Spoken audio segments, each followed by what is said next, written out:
Hallelujah. Hallelujah. জীবন্ত প্রভুর গৌরব দিতে চাই এই সুন্দর সময়ে যে প্রভু আমাদেরকে মনোনীত করেছেন তার এই পবিত্র উপাসনালয়ে যোগ দেওয়ার জন্য।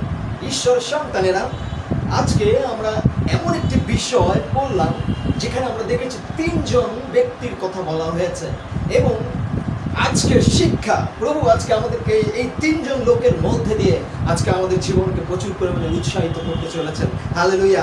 আপনারা যেখানে উপবিষ্ট রয়েছেন, যেভাবে রয়েছেন, ঈশ্বর আজকে আমাদের প্রত্যেককে তার শক্তিশালী হস্ত দ্বারা আমাদেরকে রক্ষা করবেন। আমাদের জীবনে ভয় আছে, আমাদের সমস্ত সমস্যা আছে, আমাদের জীবনে মল্ল যুদ্ধ আছে, আর ঈশ্বরের সন্তানেরা আজকের এই সুন্দর সময়ে প্রভু আমাদেরকে তার ভালোবাসা পরিপূর্ণ করতে চলেছেন, আমাদেরকে তার সমস্ত সমস্যা থেকে তিনি রক্ষা করতে চলেছেন। একটি বিষয় সবসময় আমাদের মনে রাখতে হবে যে আমাদের জাগতিকতার মধ্যে দিয়ে আমাদের বিভিন্নভাবে আমরা মল্লযুদ্ধ করছি।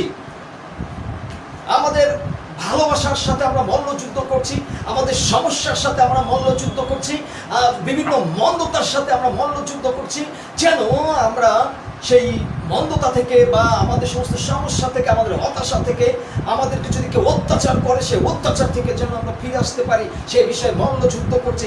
ঈশ্বরের সন্তানেরা, আমি একটি ছোট্ট উপমা দিতে চাই।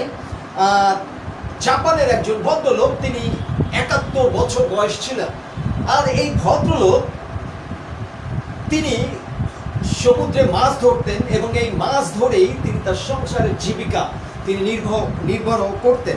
ঈশ্বরের সন্তানেরা, একদিন তিনি সে 71 বছর বয়স্ক ভদ্রলোক তিনি সমুদ্রে গেলেন এবং তিনি বেশ দূরে গিয়ে যখন মাছ ধরার জন্য প্রস্তুতি নিচ্ছিলেন, আর ঠিক সেই সময় একটা বিশাল বড় হাঙর তাকে আক্রমণ করতে আসলো। ঈশ্বর সন্তানেরা, আর সেই বৃদ্ধ, তার কিছু ছিল না সেই যুদ্ধ করবার জন্য, তার সাথে সেই বড় হাঙরের সাথে সে বয়স্ক ছিল, সে তার গায়ে প্রচুর শক্তি ছিল না, কিন্তু তিনি বাঁচবার জন্য তিনি আকুল করছিলেন, বাঁচবার জন্য তিনি প্রাণপণ করছিলেন সেই হাঙরের কাছ থেকে। হাঙর বারবার তাকে আক্রমণ করছিল, আর তার হাতে একটা বইটা ছিল, সেই বইটা নিয়ে সে বারবার সে হাঙরকে মারার জন্য চেষ্টা করছিল, আর হাঙর বারবার পিছিয়ে যাচ্ছে, আবার তাকে আক্রমণ করতে আসছে। আর এইভাবে সে বৃদ্ধ ভদ্রলোক সেই শক্তিশালী হাঙরের সাথে সে ভীষণ যুদ্ধ করতে শুরু করলো। আর সেই আমি যেটা বলছিলাম, মহা একটি যুদ্ধ সে করেছিল। ঈশ্বরের সন্তানেরা, এই যে মল্লযুদ্ধ সে হাঙরের সাথে করেছিল, আর সে অনেক চেষ্টা করে এক সময় সে পারে তার নৌকা নিয়ে আসতে পেরেছিল। একটি যুদ্ধ সে বৃদ্ধ বয়স্ক জীবনে আজকে আমরা দেখতে পেয়েছি এই উপমার মধ্যে দিয়ে। আর বৃদ্ধ যখন পারে আসলেন, তিনি দেখলেন প্রায় 30 বার সেই নৌকাতে সে হাঙরের কামড় ছিল।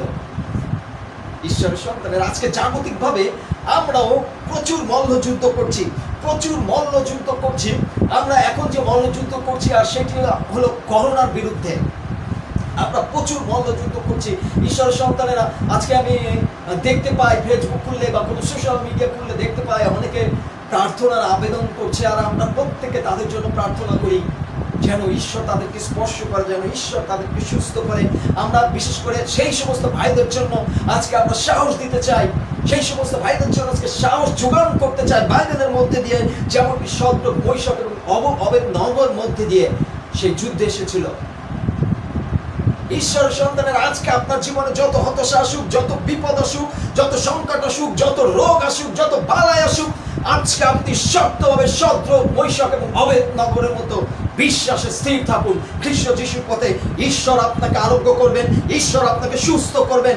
ঈশ্বরের সন্তানেরা, আর আজকে আমি মূলত যে বিষয় নিয়ে কথা বলতে চাই, সেটি মূলত আমি উৎসাহ দিতে চাই যেন আমাদের জীবনে সে ভয় না আসে। আর আজকে আমি যে বিষয় নিয়ে বলবো সেটি হলো ঈশ্বরের উপরে পূর্ণ বিশ্বাসের আশীর্বাদগুলি গ্রহণ করা প্রয়োজন রয়েছে। আমাদের যে বিশ্বাস রয়েছে, সেই বিশ্বাসের মধ্যে দিয়ে যে আশীর্বাদগুলো আমরা পাবো, সেই আশীর্বাদ গ্রহণ করা, সেই আশীর্বাদ যেন আমরা গ্রহণ করতে পারি, তার প্রয়োজন আমাদের নিশ্চয়তা রয়েছে। ঈশ্বরের সন্তানেরা, I am giving thanks to our admin brother Ismail Tuajan, and this topic is written by our brother Ismail Tuajan, and that is complete trust in God to need it in receive blessings. complete trust in God in needed in receive blessings. So আমাদের প্রত্যেকের জীবনে আজকে আমি উৎসাহ দিতে চাই যেন আমরা সেই আশীর্বাদগুলো আমাদের জীবনে গ্রহণ করতে পারি। যতই ভয় আসুক, বিপদ আসুক, জন্য আশীর্বাদগুলো গ্রহণ করতে বিশ্বাসের সন্তানেরা আমরা এই আশীর্বাদ গ্রহণ করতে পারি। আমাদের অন্তর দিয়ে আমরা এই আশীর্বাদ গ্রহণ করতে পারি। আমরা আশীর্বাদ গ্রহণ করতে পারি আমাদের কাজ দিয়ে বা আমাদের কর্ম দিয়ে। আমরা এই আশীর্বাদ ঈশ্বরের কাছ থেকে গ্রহণ করতে পারি। আমরা এই আশীর্বাদ ঈশ্বরের কাছ থেকে গ্রহণ করতে পারি আমাদের মুখের কথা দিয়ে। আমরা এই আশীর্বাদ ঈশ্বরের কাছে থেকে আমরা গ্রহণ করতে পারি। ঈশ্বরের আশীর্বাদ পাওয়ার পূর্বেই তাকে সম্পূর্ণরূপে বিশ্বাস করা আমাদের খ্রিস্টীয় সন্তানদের একান্ত দায়িত্ব। ঈশ্বরের আশীর্বাদগুলো আমাদের হৃদয়ে গ্রহণ করা বা আমাদের হৃদয়ে পাওয়ার আগেই বা আমাদের পাওয়ার পূর্বেই ঈশ্বরকে সম্পূর্ণরূপে বিশ্বাস করতে হবে। এটাই আজকে আমাদের এই বাক্যের মধ্যে দেখতে চাই। ঈশ্বরের সন্তানেরা, আমরা যখন ভয়ে আছি, যখন বিভিন্ন সমস্যার মধ্যে আছি, তখন বাক্য আমাদেরকে কি বলে সেই বিষয়ে আমি একটু দেখতে চাই। ঈশ্বরের সত্য সন্তানদেরকে অন্য লোককে কি ভয় পাওয়া উচিত এই বিষয় নিয়ে, বা অন্য লোক বা অন্য কোনো বিষয় নিয়ে কি আমাদের ভয় পাওয়া উচিত এই বিষয় নিয়ে আমি একটু বলি। আর সেটি হলো গীত সংহিতা তার 56 অধ্যায় 3 এবং 4 পদ। আর এখানে লেখা আছে, যে সময়ে আমার ভয় লাগে আমি তোমাতে নির্ভর করিব। আজকে যারা সেই করোনাতে আকৃষ্ট রয়েছেন, যদি আপনি শুনে থাকেন, আপনি বিশ্বাস করুন ঈশ্বর আপনাকে স্পর্শ করছেন, ঈশ্বর আপনাকে ভালোবাসছেন। কারণ ঈশ্বর বলছেন, যে সময়ে আমার ভয় লাগে আমি তোমাতে নির্ভর করিব। আপনার ভয় আছে, মৃত্যু ভয় আছে, যতই সমস্যা আসুক, আজকে আপনি বলেন, সে সাধু দাউদের মতো বলেন যে প্রভু আমি তোমাতে নির্ভর করিব। ঈশ্বর আমি তাহার বাক্যের প্রশংসা করিব। আমি ঈশ্বরে নির্ভর করিয়াছি, ভয় করিব না। মাংসপিণ্ড আমায় কি করিতে পারে? স্পষ্ট করে লেখছে 4 পদে, ঈশ্বরে আমি তাহার বাক্যের প্রশংসা করিব। আপনি যে অবস্থায় থাকুন তার বাক্যের প্রশংসা করুন। আমি ঈশ্বরে নির্ভর করিয়াছি, ভয় করিব না। বাক্য বলছে দাউদের মধ্যে দিয়ে, আপনি যে অবস্থায় থাকুন ঈশ্বরের উপরে নির্ভর করুন। ঈশ্বর আপনাকে স্পর্শ করবেন, ঈশ্বর আপনার ভয় দূর করবেন, ঈশ্বর আপনাকে শক্তি যোগাবেন, ঈশ্বর তার লোকদের আপনার কাছে পাঠিয়ে দেবেন এবং সবাই আপনার জন্য প্রার্থনা করবে। যেটা শুরু হয়ে গেছে, একটা প্রার্থনার যুদ্ধ শুরু হয়ে গেছে পৃথিবীর জন্য। এই যুদ্ধ কন্টিনিউ চলতে থাকবে। এই প্রার্থনা একটি অনুশীলন তৈরি হয়ে গিয়েছে সারা বিশ্বের কাছে। সুতরাং আপনার আমার কোনো ভয় নেই। যত সমস্যা আসুক, বিপদ আসুক, অসুস্থতা আসুক বা করোনার মহামারী আমাদেরকে নিচে নামিয়ে দিক না কেন, আমরা যেন সবসময় ঈশ্বরে নির্ভর করতে পারি। কারণ প্রার্থনার যুদ্ধ শুরু হয়ে গেছে, ঈশ্বরের সন্তানেরা। সুতরাং যে সময় আপনার ভয় লাগে, যে সময় আপনার কোনো সমস্যা আসে, শুধু আমাদের একান্ত ঈশ্বরের প্রতি নির্ভর করার প্রয়োজন রয়েছে। আর সেই সময় যেন আমরা ভয় না পাই। কেন ভয় পাবেন? কারণ ঈশ্বর আমাদের সঙ্গে আছেন, ঈশ্বরের সন্তানেরা। তাহলে এখানে আমরা দেখতে পাই যে কোনো অবস্থাতেই যারা ঈশ্বরের লোক রয়েছে তাদের কিন্তু ভয় করা উচিত নয়, কারণ তারা প্রভুর উপরে নির্ভর করে। তাই আমাদের কোনো বিষয়ের ভয় করার কোনো সমস্যা উচিত নয়। ঈশ্বরের সঙ্গে অন্য লোকেরা আপনার কোনো ক্ষতি করতে পারবে না, কোনো সমস্যা আপনার কোনো ক্ষতি করতে পারবে না, কারণ আপনি ঈশ্বরের উপরে নির্ভর করিয়াছেন এবং ঈশ্বর আপনাকে রক্ষা করছেন। ঈশ্বরের সন্তানেরা, আরেকটি আগিয়ে যায় আমরা দেখেছি বাইবেলের সর্বপ্রথম অবতরণ জীবনে কি সমস্যা তৈরি হয়েছিল। আজকে বিভিন্ন প্রলোভনও আজকে আমাদের জীবনে আসবে। সেই প্রলোভনের মধ্যে দিয়ে আমাদেরকে সতর্কতার সাথে চলতে হবে এবং ঈশ্বরের উপর নির্ভর করতে হবে, ঈশ্বরকে ভয় করতে হবে, কিন্তু জাগতিকতাকে নয়। আমরা দেখেছি যে শদ্রক, মৈশক এবং অবেদনগো তারা রাজাকে ভয় পায়নি, কিন্তু তারা সত্য ঈশ্বরের ভয় করেছিল, তার উপরে নির্ভর করে। ঈশ্বরের সন্তানেরা, ঈশ্বরের এমন কোন লোকেরা যারা প্রভু ঈশ্বরের প্রতি তাদের 100% বিশ্বাসকে প্রমাণ করেছিল। আজকে বাইবেলের মধ্যে দিয়ে আমরা দেখতে পারি যেটা আমাদের জীবনে দরকার। আজকে দানিয়েল 3:16-17 পদে আমি একবার একটু দেখতে চাই। দানিয়েল 3:16-17 পদে এখানে কিভাবে ঈশ্বরের প্রতি সে শদ্রক, মৈশক এবং অবেদনগর তারা বিশ্বাস 100% বিশ্বাসে নির্ভর ছিলেন, 100% বিশ্বাসে নির্ভর। এখানে লেখা আছে 16-17 পদ, শদ্রক, মৈশক ও অবেদনগর রাজাকে উত্তর করিলেন, হে নবুকদনেছর, আপনাকে এই কথার উত্তর দেওয়া আমাদের পক্ষে নিষ্প্রয়োজন। যদি হয় আমরা যাহার সেবা করি, আমাদের সেই ঈশ্বর আমাদিগকে প্রজ্বলিত অগ্নিকুণ্ড হইতে উদ্ধার করিতে সমর্থ আছেন। আর হে রাজন, আমি আপনার হস্ত হইতে, তিনি আপনার হস্ত হইতে আমাদিগকে উদ্ধার করিবেন। Hallelujah, hallelujah. ঈশ্বরের সন্তানেরা, এখানে কিন্তু প্রচন্ড ক্লিয়ার ভাবে আমাদেরকে বলা হয়েছে যে কতটা বিশ্বাস, কতটা নির্ভরতা শদ্রক, মৈশক এবং অবেদনগর ঈশ্বরের উপরে ছিল। আমরা স্পষ্ট করে দেখেছি, এখানে দেখেছি অবেদনগর রাজা নবুকদনেছরকে ভয় করেনি। এই তিনজন ঈশ্বরের লোক তারা কিন্তু সেই সময় রাজাকে কিন্তু তারা ভয় করেনি। এমনকি রাজা তাদের জ্বলন্ত চুল্লিতে মেরে ফেলার হুমকি দেওয়ার পরেও তারা কিন্তু রাজাকে ভয় করেনি। ঈশ্বরের সন্তানেরা, আমরা যদি জাগতিকভাবে চিন্তা করি, আমরা রাঁধতে গেলে যদি একটু তেলের ছিটা পড়ে আমরা কতটা কষ্ট পাই, আর আমরা কতটা তার জন্য আমরা সুস্থ হওয়ার জন্য আমরা কতটা চেষ্টা করি, ওষুধ খাই, ওষুধ লাগাই, এইভাবে আমরা কিছু চেষ্টা করি সেখান থেকে ওভারকাম করতে। কিন্তু ঈশ্বরের সন্তানেরা প্রত্যেকটা বিষয়ে আজকে আমাদেরকে মনে রাখতে হবে যেন আমরা শুধু বিশ্বাস নয়, কিন্তু যেন আমরা 100% ঈশ্বরের প্রতি নির্ভর করি, 100% ঈশ্বরের প্রতি নির্ভর করি এবং ঈশ্বরকে ভয় করি। ঈশ্বরের সন্তানেরা, কারণ শদ্রক, মৈশক এবং অবেদনগর তাদের কিন্তু 100% আস্থা কিন্তু ঈশ্বরের উপর ছিল। ঈশ্বরের সন্তানেরা, সুতরাং এই সময়ে যদি আমাদের কোনো রকম ভয় থাকে, ভীতি থাকে, আসুন আমরা 100% ঈশ্বরের কাছে বিশ্বাস করি, কোনো সন্দেহ নয়, কিন্তু সম্পূর্ণরূপে বিশ্বাস করে ঈশ্বরের সাথে সুন্দর একটা সম্পর্ক স্থাপন করি, তাকে আমাদের সমস্ত সমস্যার বিষয়ে ঈশ্বরের কাছে তুলে ধরি। খ্রিস্ট আমাদেরকে দেখছেন, তিনি আমাদেরকে সমস্ত ভয় দূর করবেন, তিনি আমাদের সমস্ত সমস্যার হাত থেকে রক্ষা করবেন। ঈশ্বরের সন্তানেরা, আরো যদি দেখি যে শদ্রক, মৈশক এবং অবেদনগর তারা ঈশ্বরের উপর কতটা অনুগত ছিল, এবং যদি দেখি এই সময় রাজা যখন যে প্রলোভন দেখাচ্ছিল তাদেরকে, যে ভয় ভীতি দেখিয়েছিল, এর উত্তরও রাজাকে তারা কি উত্তর দিয়েছিল, তাকে ঈশ্বরের প্রতি বিশ্বস্ত থাকার জন্য। আমরা যদি দানিয়েল 3:17-18 পদটা আবার একটু দেখি, 17 এবং 18 পদ, এখানে লেখা আছে, যদি হয় আমরা যাহার সেবা করি, আমাদের সেই ঈশ্বর আমাদিগকে প্রজ্বলিত অগ্নিকুণ্ড হইতে উদ্ধার করিতে সমর্থ আছেন। আর হে রাজন, তিনি আপনার হস্ত হইতে আমাদিগকে উদ্ধার করিবেন। আর যদি নাও হয়, তবে হে রাজন, আপনি জানিবেন আমরা আপনার দেবগণের সেবা করিব না এবং আপনার স্থাপিত স্বর্ণ প্রতিমাকে প্রণাম করিব না। কতটা বিশ্বস্ততা, কতটা ভক্তি, কতটা নির্ভরতা আমরা দেখতে পাচ্ছি ঈশ্বরের এই তিনজন সন্তানের মধ্যে দিয়ে।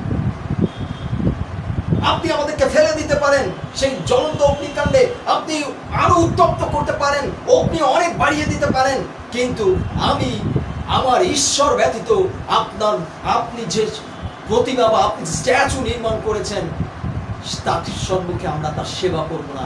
শদ্রক, মৈশক এবং অবেদনগর স্পষ্ট করে বলেছে ঈশ্বরের সন্তানেরা। সুতরাং আজকে আসুন, আজকে আমরাও আমাদের জীবনকে এইভাবে বলি, আমাদের জীবনে যত প্রবণ আসুক, আমরা বলি, প্রভু আমি তোমার উপরে নির্ভর করি, আমি মন্দতার সেবা করব না। আমার অর্থনৈতিক কষ্ট আছে, আমি বিপদগামী না হই, আমি বলি, প্রভু আমি তোমার উপরে নির্ভর করি, আমি তোমার সেবা করিব, কিন্তু আমি অর্থের সেবা করব না। তুমি আমার নির্ভরতা, তুমি আমার সমস্ত কিছু, তুমি আমার পিতা, আমি তোমার সন্তান, সুতরাং তোমার দায়িত্ব রয়েছে আমার উপরে, আমার সমস্ত নির্ভরতা তোমার উপরে। আসুন আমরা এইভাবে আপত্তি করি, আমাদের ভয়, ভীতি, ভ্রান্তি সমস্ত কিছু প্রভুর উপরে দেই, আমাদের অসুস্থতা প্রভুর কাছে দেই, প্রভু আমাদেরকে সুস্থতা দেবেন। ঈশ্বরের সন্তানেরা, তাহলে এখানে স্পষ্ট ভাবে আমরা দেখতে পাচ্ছি যে শদ্রক, মৈশব এবং অবেদনগো এই তিনজন ব্যক্তি তারা ঈশ্বরের সম্পূর্ণরূপে অনুগত ছিল এবং সেক্ষেত্রে তারা স্পষ্ট বলেছেন তারা খ্রিস্টের জন্য তারা মারা যেতেও ইচ্ছুক। ঈশ্বরের সন্তানেরা এখানে তারা স্পষ্ট করে বলেছে যে তারা অন্য কোনো দেবতার সেবা করবে না এবং তারা বলেছে যে ওই সোনার মূর্তিতে তারা কখনো সেবা করবে না। শদ্রক, মেশাক এবং অবেদনগরের আনুগত্যতা আমরা এখানে দেখেছি। তারা মৃত্যুর ভয় পায় না, কারণ তারা সত্য ঈশ্বরের আইন অনুসরণ করেছে।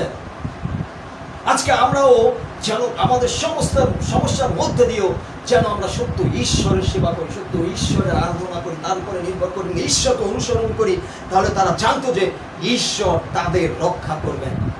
আমাদের সমস্ত সমস্যা থেকে ঈশ্বর আমাদেরকে উদ্ধার করবেন। Hallelujah, hallelujah. ঈশ্বরের সন্তানেরা, সুতরাং আসুন এই সময় থেকে আমরা আবার নতুনভাবে জাগ্রত করি আমাদের হৃদয়কে, আমাদের সমস্ত সমস্যাকে খ্রিস্টের কাছে দিই। খ্রিস্ট তিনি তার উপর আমাদের সমস্ত নির্ভরতা ঢেলে দিই। তিনি আমাদেরকে সেই সমস্ত সমস্যার হাত হইতে রক্ষা করবেন। তিনি আমাদের ভয় দূর করবেন। আমার যা প্রয়োজন রয়েছে, আমাদের যা প্রয়োজন রয়েছে তিনি যোগান দেবেন যদি আমার নির্ভরতা থাকে।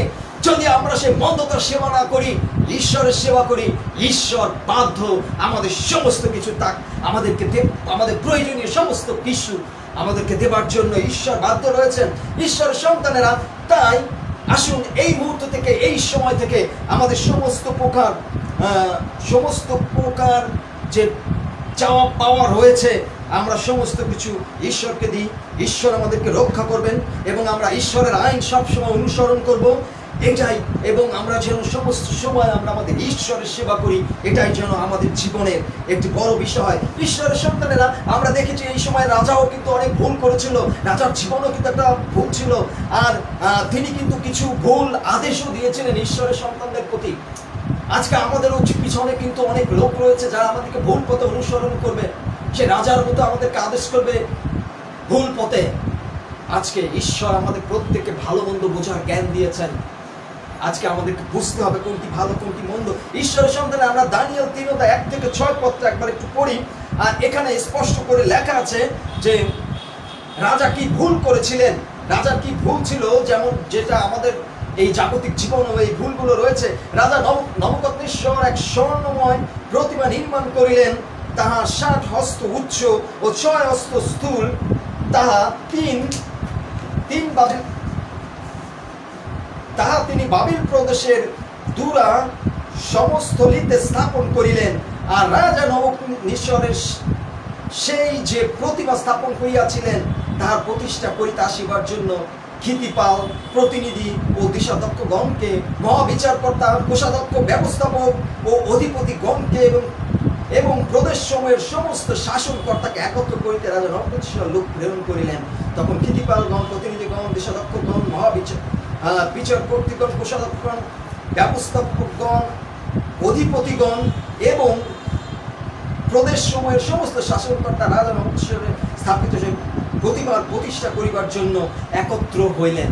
মানে রাজা শুধু তিনি নিজেই নয়, একটা দেশের সবচেয়ে বড় ক্ষমতাধর বা একজন রাজ্যের যারা দায়িত্ব পালন করছেন বা যারা ধর্মগুরু, সমস্ত লোককে, যারা অর্থনৈতিক বিষয় হ্যান্ডেল করে, সমস্ত লোককেই কিন্তু তিনি একত্র করেছিলেন শুধুমাত্র তার সেই স্বর্ণ নির্মিত প্রতিমাকে সেবা করার জন্য। তিনি সবাইকে ডেকেছিলেন। রাজার কিন্তু এখানে একটি বড় ভুল ছিল, যে ভুল কিন্তু এই ভুলের মধ্যে কিন্তু আমরাও রয়েছি।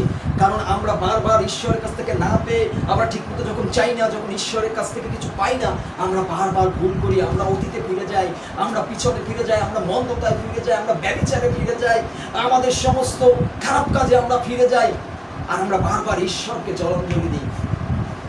ঈশ্বরের সন্তানেরা, আসুন আমরা আজকে এই শয়তানের বিরুদ্ধে সেই যুদ্ধ করি।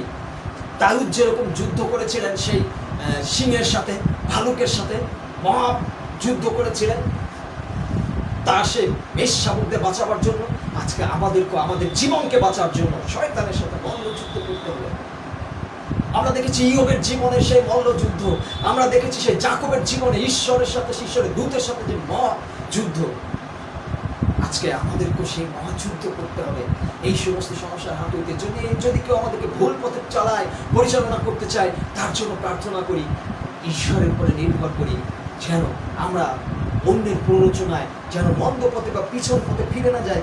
ঈশ্বরের সন্তানেরা এখানে স্পষ্ট করে দেখছি, সেই সোনার মূর্তি তিনি স্থাপন করেছেন সমস্ত লোককে উপাসনা করার জন্য তিনি আদেশ দিয়েছিলেন। এখানে সেই রাজার একটা ভুল ছিল, আবার যে মানতে অস্বীকার করবে তিনি এইভাবে ঘোষণা দিয়েছিলেন, যে মানতে অস্বীকার করবে তাকে তিনি জ্বলন্ত চুল্লিতে ফেলে দেবেন, জ্বলন্ত অগ্নিকাণ্ডে ফেলে দেবেন। রাজা লোকদের মূর্তি পূজা করার জন্য তিনি তাদেরকে পাপ করবার জন্য তিনি তাদেরকে দোষারোপ করেছিলেন, তাদেরকে আদেশ করেছিলেন। ঈশ্বরের সন্তানের আজকে বুঝি আমরা এই পত্রের মধ্যে দিয়ে যেন ঈশ্বর আমাদেরকে সেই সঠিকভাবে আমাদের জীবনকে পরিচালনা করেন, সেই জ্ঞান বুদ্ধি যেন আমরা গ্রহণ করি আজকের শিক্ষার মধ্যে দিয়ে। ঈশ্বরের সন্তানেরা কিন্তু এই সমস্ত সমস্যার মধ্যে দিয়ে ঈশ্বরের তিন সন্তান যখন রাজার আদেশ মানেনি, তখন রাজা কি করেছিলেন আমরা একটু দেখে আসি। রাজার আরো কিছু ভুল ছিল। ঈশ্বর তিন সন্তান মানে সদ্য পোশাক অবেদ মগ যখন সেই রাজার আদেশ মানেনি, তারা যখন সেই প্রতিমার সেবা করেনি বা প্রতিমার সামনে হাঁটু গাড়েনি বা প্রতিমার সঙ্গে প্রার্থনা করেনি, তখন রাজা তাদেরকে কি করেছেন। দানিয়েল তার 3 অধ্যায় 19 থেকে 23 পদটা আমি একটু পড়তে চাই আমরা ক্লিয়ার করবার জন্য।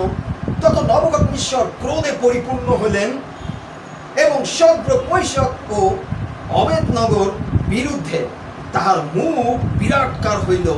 তিনি বলিয়া দিলেন ও আজ্ঞা করিলেন, অগ্নিকুণ্ড যে পরিমাণে উত্তপ্ত আছে তা অপেক্ষা যেন 7 গুণ অধিক উত্তপ্ত করা হয়। আর তিনি আপন সৈন্যদের মধ্যে কয়েকজন বীর্যবান পুরুষকে আজ্ঞা দিলেন যেন তারা শদ্রক, মৈশক ও অবেদনগরকে বাঁধিয়া প্রজ্বলিত অগ্নিকুণ্ডে নিক্ষেপ করে। তখন ওই পুরুষেরা আপন আপন জামা, আংরাখা, পরিচ্ছেদ প্রভৃতি বস্ত্র শুদ্ধ বদ্ধ হইলেন এবং প্রজ্বলিত অগ্নিকুণ্ডের মধ্যে নিক্ষিপ্ত হইলেন। আর রাজার আজ্ঞা প্রচণ্ড ও অগ্নিকুণ্ড অতি উত্তপ্ত ছিল। তৎপ্রযুক্ত যে পুরুষেরা শদ্রক, মৈশক ও অবেদনগরকে নিক্ষেপ করিলেন তাহারাই অগ্নিশিখায় হত হইল। আর শদ্রক, মৈশক ও অবেদনগর এই 3 ব্যক্তি বদ্ধ হইয়া প্রজ্বলিত অগ্নিকুণ্ডের মধ্যে পতিত হইলেন। ঈশ্বরের সন্তানেরা, ঈশ্বরের 3 জন সন্তান, তারা ঈশ্বরকে নির্ভর করতেন, ঈশ্বরকে ভালোবাসতেন বলে আজকে তারা সে জ্বলন্ত অগ্নিকুণ্ডে নিক্ষিপ্ত হয়েছে। আজকে আপনি আমি যখন ঈশ্বরকে আঁকড়ে ধরবো, আজকে আপনি আমি যখন ঈশ্বরের প্রতি আরো নির্ভরতা বাড়াবো, তখন মনে করবেন শয়তান কিন্তু বসে থাকবে না। শয়তান কিন্তু আপনার জন্য, আপনি যদি 1 ঘন্টার প্ল্যান করেন, শয়তান আপনার জন্য 2 ঘন্টা প্ল্যান করবে। শয়তান আপনি যদি 3 ঘন্টা প্ল্যান করেন, শয়তান আপনার জন্য 6 ঘন্টার প্ল্যান করবে। কিভাবে আপনাকে আপনার পথ থেকে বিচ্যুত করা যায়, ঈশ্বরের সাথে থেকে কিভাবে আপনার কাছ থেকে দূরে সরিয়ে নেওয়া যায়, শয়তানের প্ল্যান কিন্তু বলতে থাকবে। কিন্তু ঈশ্বরের সন্তানেরা আপনারা মনে রাখবেন, শয়তান যতই প্ল্যান করুক না কেন, তাহা কিন্তু আমাদের ঈশ্বরের থেকেও, ঈশ্বর আশীর্বাদের থেকেও শক্তিশালী নয়। যদি আপনি আমি বিশ্বাসে স্থির থাকি, ঈশ্বর বলছেন তিনি আমাদেরকে রক্ষা করবেন, আমাদের কোনো ভয় পাওয়ার দরকার নাই। আজকে শদ্রক, মৈশক, অবেদনগর জীবনে যে রাজার যে অত্যাচার আমরা দেখেছি, সেই অত্যাচার কিন্তু আমাদের জীবনে এই সময়ও কিন্তু শুরু হয়ে গিয়েছে, এই সময়ও কিন্তু চলছে বিভিন্ন দেশে বা আমার জীবনে, আপনার জীবনে কিন্তু এই সমস্যাগুলো চলছে। কিন্তু ঈশ্বরের সন্তানেরা আজকে থেকে আমরা ঈশ্বর কিন্তু প্রকৃতভাবে নির্ভর করি এবং বিশ্বাস করি। ঈশ্বরের সন্তান আমরা এখানে দেখেছি রাজা খুব রেগে গিয়েছিলেন শদ্রক, মৈশক, অবেদনগরের উপরে, কারণ তারা তার আদেশটি মানেনি। আমরা দেখেছি সেই চুল্লিটি স্বাভাবিকের 100 গুণ উত্তপ্ত করা হয়েছিল, যেন সেখানে যে যাবে সেই তাপেও যেন সে মারা যায়। আবার দেখেছি সেই 3 জনকে জীবন্ত জ্বলন্ত চুল্লিতে ফেলে দেওয়া হয়েছিল। সেই জীবন্ত অবস্থায় 3 জনকে সেই চুল্লিতে মানে সেই অগ্নিকুণ্ডে নিক্ষিপ্ত করা হয়েছিল। আমরা দেখছি সেই চুল্লি প্রচন্ড উত্তপ্ত হওয়াতে যারা তাদেরকে নিক্ষিপ্ত করেছিল, সেই সৈন্যরা, তারাই কিন্তু সেই অগ্নিশিখায় আমরা দেখেছি তারা হত হয়েছিল। ঈশ্বরের সন্তানরা কিন্তু ঈশ্বরের দাসেরা চুল্লিতে নিরাপদে গিয়ে পড়লেন। Hallelujah, hallelujah. যতই সমস্যা আসুক, যতই বিপদ আসুক, যতই মন্দতা আসুক, ঈশ্বরের উপরে নির্ভর রাখলে, ঈশ্বরের প্রতি বিশ্বস্ত থাকলে, আমরা বাক্য আজকে সত্য দেখেছি শদ্রক, মৈশক, অবেদনগরকে, ঈশ্বরের দাসকে সেই নিরাপদে সেই অগ্নিকাণ্ডে আমরা দেখেছি। সেই চুল্লিতে অগ্নিকাণ্ড উত্তপ্ত ছিল, অনেক গুণ উত্তপ্ত ছিল। আমরা দেখেছি যারা তাকে নিক্ষেপ করছে তারা হত হয়েছে। কিন্তু সেই ঈশ্বর তিনজন সন্তান তারা কিন্তু নিরাপদে সেই ঝলন্ত অগ্নিকাণ্ডে ছিলেন। যদি ঈশ্বরের পরে আমাদের প্রতি সেই নির্ভরতা থাকে, যতই সমস্যা আসুক ঈশ্বর আমাদেরকে রক্ষা করবেন, তিনি আমাদেরকে নিরাপদে রাখবেন, তিনি আমাদেরকে সমস্ত সমস্যার হাত হইতে নিজ তালুতে তিনি আমাদেরকে রক্ষা করে রাখবেন। ঈশ্বরের সন্তানেরা, সুতরাং আসুন এই সময় থেকে আমাদের সমস্ত ভয় আমরা দূর করে দিই, কিন্তু ঈশ্বরের উপরে নির্ভর করি। আমাদের সমস্ত চাওয়া, আমাদের পাওয়া, আমাদের আকাঙ্ক্ষা সকল আমরা খ্রিস্টকে দেই, খ্রিস্টের উপরে নির্ভর করি, তিনি আমাদেরকে রক্ষা করবেন। ঈশ্বরের সন্তানেরা, এখানে আমি শেষ পর্যায়ে এসেছি, আর এখানে আমি আরেকটি বিষয় আমি বলতে চাই, আর সেটি হলো তাদেরকে বাঁচানোর জন্য ঈশ্বর কি করেছিলেন। ঈশ্বর কি তাদেরকে ত্যাগ করেছিলেন? আমরা এই জায়গা দেখে আমাদেরকে আরো বোঝার জন্য এত সমস্যার মধ্যে দিয়ে ঈশ্বর সেই তিনজন সন্তানের জন্য কি করেছিলেন আমরা দেখি। দানিয়েল তার 3 অধ্যায় 24 থেকে 25 পদটা আমি একটু পড়ছি, আর এখানে ঈশ্বর তাদের সন্তানদের কিভাবে রক্ষা করেছেন আমরা দেখি। তখন রাজা নবুকদ্নেছর চমৎকৃত হইলেন ও সত্তর উঠিলেন। তিনি আপন মন্ত্রীদিগকে কহিলেন, আমরা কি 3 জন পুরুষকে বাঁধিয়া অগ্নিমধ্যে নিক্ষেপ করি নাই? তাহারা উত্তর করিয়া রাজাকে কহিলেন, হ্যাঁ মহারাজ। তখন রাজা কহিলেন, দেখো আমি 4 ব্যক্তিকে দেখিতে পাইতেছি, উহারা মুক্ত হইয়া অগ্নির মধ্যে গমনাগমন করিতেছে, উহাদের কোনো হানি হয় নাই। আর 4th ব্যক্তির মূর্তি দেব পুত্রের সদৃশ্য। ঈশ্বরের সন্তানেরা, ঈশ্বর কিন্তু তাদের ত্যাগ করেনি। আমরা দেখেছি এই সময় এই অগ্নিকুণ্ডের মধ্যে দিয়ে ঈশ্বর তাদের ত্যাগ করেনি, বরং তাদেরকে রক্ষা করেছেন। তাদের কোনো আচরণ হয় না। আমাদের হাতের যে লোম, একটা লোমও কিন্তু তাদেরকে পুড়ে যায়নি। এত গরম, এত উত্তপ্ত, সামান্য এই সূর্যের তাপে আমরা খুব গরমে কষ্ট পাই। আর জ্বলন্ত অগ্নিকুণ্ডের মধ্যে যেখানে প্রচন্ড উত্তপ্ত করা হয়েছিল, প্রায় 70 গুণ, প্রায় 100 গুণ, প্রায় 200 গুণ, যত উত্তপ্ত করা যায় তত উত্তপ্ত করা হয়েছিল, কিন্তু তাদের একটা লোমের কূপ স্পর্শ করতে পারেনি সেই অগ্নিকুণ্ডে। ঈশ্বর সন্তান, এই কারণে আমরা দেখেছি ঈশ্বর তার দূতকে তাদের মাঝে প্রেরণ করেছিলেন। ঈশ্বর তার দূতকে তাদের মধ্যে প্রেরণ করেছিলেন। আমরা দেখেছি ঈশ্বরের সেই দূতের সাথে তারা আনন্দে গমনাগমন করছিলেন, এক স্থান থেকে আরেক স্থানে যাচ্ছিলেন, কারণ সধর্মৈষক এবং অবেদনগরের জীবন ছিল ঈশ্বরের সেবা জীবন। তাদের প্রলোভন, তাদের রাজার সেই ভয় ভীতি তারা উপেক্ষা করে শুধু ঈশ্বর উপরে নির্ভর করেছিল। আর ঈশ্বর একজন 4th ব্যক্তিকে তাদের কাছে তাদেরকে রক্ষা করার জন্য পাঠিয়েছিলেন। হালেলুয়া। আর সে ছিল ঈশ্বরের দেবতুল্য। আজকে ঈশ্বর আমাদের মাঝে একজন লোক তিনি সবসময় রাখেন। যদি আমরা বিপদগামী হয়, তিনি আমাদেরকে চেতনা দেন। যদি আমরা মন্দ কাজ করার জন্য কল্পনা করি, সেই লোক আমাদেরকে চেতনা দেয়। একজন দূত আমাদেরকে চেতনা দেয়, একজন যিশু আমাদেরকে চেতনা দেয়, একজন ভালো লোক আমাদেরকে চেতনা দেয়। কারণ সব কিছু ঘটে আমাদের খ্রিস্টের মধ্যে দিয়ে। সুতরাং আজকে আরেকটি বার আমাদের সমস্ত বন্ধা থেকে ফিরি, তাহলে ঈশ্বর আমাদেরকে রক্ষা করবেন, তিনি আমাদেরকে ত্যাগ করবেন না। তিনি বরং একজন দূত সবসময় আমাদের কাছে রাখবেন, এবং আমাদের ভালো দেখে অন্যরাও কিন্তু একটু ভয় পাবে যে এরা সত্য ঈশ্বরের সেবা করে। যেমনটি হয়েছিল আমরা দেখেছি সেই নবুকদ্নেছর লাফিয়ে উঠেছিলেন, তিনি অবাক হয়েছিলেন, তিনি লাফিয়ে উঠেছেন। তিনি 4th লোকটি ঈশ্বরের মতো লাগছিল, কারণ তিনি ছিলেন ঈশ্বরের একজন দূত। আর তাকে দেখে রাজা কিন্তু অবাক হলেন। তাহলে এই 4th ব্যক্তি কে? ঈশ্বরের সন্তানেরা, আজকের এই সময়ে ঈশ্বর আমাদেরকে তিনি রক্ষা করতে চান, তিনি আমাদেরকে ভালোবাসতে চান, তিনি আমাদেরকে সমস্ত মন্দতা হইতে উদ্ধার করতে চান, তিনি আমাদেরকে সমস্ত ভাবে তিনি রক্ষা করতে চান। যদি কিনা আজকে আমাদের কোনো সমস্যা থাকে, আসুন এই সময় আমরা আমাদের জীবনকে আরেকটিবার প্রভুর চরণতলে রাখি। যদি আমার কোনো অসুস্থ থাকে, আসুন এই সময় আমরা আমাদের অসুস্থতা প্রভুর চরণতলে রাখি। আজকে যদি কেউ করোনাতে আক্রান্ত হয়ে থাকে, আসুন আমরা ঈশ্বরের উপর পূর্ণ নির্ভর করেন। ঈশ্বরের দূত আপনার সাথে রয়েছে, তিনি আজকে আপনাকে স্পর্শ করবেন, তিনি আজকে তার সেই বাহুতলে তিনি আপনাকে আবৃত করবেন, তিনি আজকে আপনাকে সেই মন্দতা হইতে রক্ষা করবেন, তিনি আপনার শরীরের সমস্ত প্রকার অসুস্থতা আজকে এই সময়ে তিনি উদ্ধার করতে চলেছেন। হালেলুয়া। কারণ আমার ঈশ্বর শক্তিশালী ঈশ্বর, কারণ আমাদের যিশু শক্তিশালী যিশু, কারণ আমাদের যিশু উদ্ধারকর্তা যিশু, কারণ আমাদের যিশু সে মুক্তিদাতা যিশু। তিনি যা করেন না, তিনি যা এমন কিছু না তিনি যেটা পারেন না। তাই আসুন আজকের এই সময়ে আমাদের সমস্ত প্রকার নির্ভরতা, আমাদের সমস্ত প্রকার ভয় ভীতি সমস্ত কিছু ঈশ্বরের উপরে দিই, এবং এবং ঈশ্বরের কাছে সেই সদ্রক মৈশক এবং অবেদনগরের মতো 100% আমরা বিশ্বস্ত থাকি এবং আমাদের জীবনকে প্রভুর কাছে দিই। প্রভু আজকে আমাদেরকে স্পষ্ট করতে চলেছেন, প্রভু আজকে আমার অর্থনৈতিক কষ্ট দূর করতে চলেছেন, প্রভু আজকে আমাদের মন্দতা হইতে উদ্ধার করতে চলেছেন, প্রভু আমার অতীতগুলো আজকে দূরে ফেলতে তিনি সাহায্য করতে চলেছেন। ঈশ্বরের সন্তানেরা আজকে এই সময় আপনার সমস্ত বিষয় প্রভুর চরণতলে রাখছেন, যিনি উপরে আছেন, যিনি আপনাকে আমাকে সৃষ্টি করেছেন তার গৌরব প্রশংসা করার জন্য। আসুন আমরা প্রতিদিন তার গৌরব করি, তার প্রশংসা করি। তিনি দেখছেন এবং তিনি তার আশীর্বাদের হস্ত তিনি আমাদের জন্য খুলে দিয়েছেন। আসুন আমরা শুধু রিসিভ করি। এখন প্রয়োজন তার কাছ থেকে আশীর্বাদ নেবার। যদি আজকে আমরা সেই আশীর্বাদ ঈশ্বরের কাছ থেকে নিতে চাই, যদি ঈশ্বরের কাছ থেকে কোনোভাবে সাহায্য পেতে চাই, শুরুতেই আপনাকে অবশ্যই খ্রিস্টের উপরে 100% বিশ্বস্ততা এবং নির্ভরতা রাখতে হবে। ঈশ্বরের সন্তানেরা এই সময় সুস্থতার সময়, এই সময় পবিত্রতার সময়, এই সময় নিজের জীবনকে নতুনভাবে উপলব্ধি করার সময়। Hallelujah, hallelujah. জীবন্ত প্রভু, আজকে এই সময় আমরা তোমার কাছে আমাদের দেহমান আত্মা দেই, তোমার কাছে আমাদের সমস্ত প্রকার যাচনাগুলো রাখি। আমাদের জীবনে অসুস্থতা রয়েছে পিতা, সেই অসুস্থতা তোমার চরণতলে রাখি পিতা। তোমার পবিত্র স্পর্শ দাও, তোমার পবিত্র স্পর্শ দাও, তোমার সেই পবিত্র স্পর্শ দাও, তোমার আরোগ্যদায়ী হস্ত দ্বারা তাদেরকে ধৌত করো পিতা। তাদের জীবন থেকে সমস্ত কষ্ট দূর করো, অসুস্থতা দূর করো যীশু খ্রিস্টের নামে। যেমনটি তুমি পূর্বে করেছিলে, আজকে সেই মিরাকেল তাদের জীবনে ঘটাও, আমাদের জীবনে ঘটাও পিতা।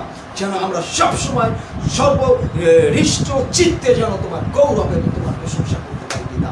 আমরা তোমার আমাদের পাপ, অযোগ্যতা, অধর্মতা আমরা তোমার কাছে ক্ষমা চাই। ক্ষমার পিতা তুমি আমাদের ক্ষমা করো, যেন আমরা 100% প্রকৃতভাবে তোমার বিশ্বাস থাকতে পারি। এবং আমরা বিশ্বাস করেছি আজকের এই শিক্ষার মধ্যে দিয়ে আমরা প্রচুর আশীর্বাদ পেয়েছি। ধন্য তোমার নাম, ধন্য তোমার নাম, ধন্য তোমার নামে গৌরব হোক, তোমার নামে প্রশংসা হোক। এই বিরতি তোমার নামে করি, তুমি শ্রবণ